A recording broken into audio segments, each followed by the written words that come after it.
Je ne veux pas être méchant, Richard Dean très cash sur le reboot de MacGyver.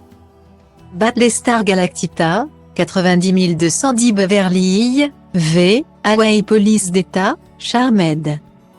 Magnum, MacGyver, mais quel est donc le seul point commun de ces séries qui ne datent pas de la même époque et qui par ailleurs ne séduisent pas le même public?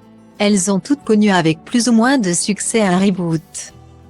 En 2003, une première tentative concernant MacGyver est lancée. Un pilote intitulé Young MacGyver est même diffusé aux États-Unis. Mettant en scène le neveu de MacGyver, Clay, interprété par Jared Padalecki. Il n'y aura toutefois pas de suite avant 2016. Et cette fois, le projet reprend le personnage de l'aventurier qui a fait la célébrité de Richard Dean Anderson. Celui-ci n'est toutefois pas de l'aventure. Le personnage est alors incarné par le très blond Lucas Tille. La série ne connaîtra néanmoins pas le succès de la première mouture diffusée de 1985 à 1992. Le 7 avril 2021, CBS annonce en effet la mort du reboot. Et il ne faudra pas compter sur les larmes du seul véritable Angus MacGyver.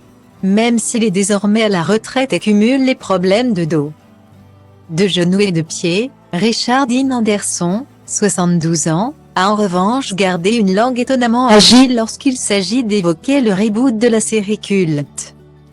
Dans les colonnes de Téléstar ce 19 décembre, celui qui était capable de construire un lance-roquette avec un morceau de cheddar, un soutien-gorge et un coton-tige est très réservé sur la qualité de cette suite.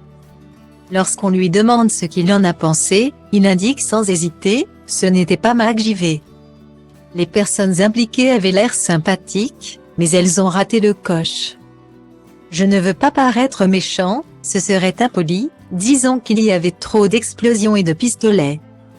Il envie en revanche une chose à la production, j'aurais bien aimé avoir le même budget qu'eux.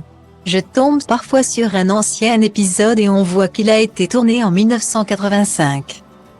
Il ne semble toutefois garder aucune amertume, je reste fier de ce qu'on a fait.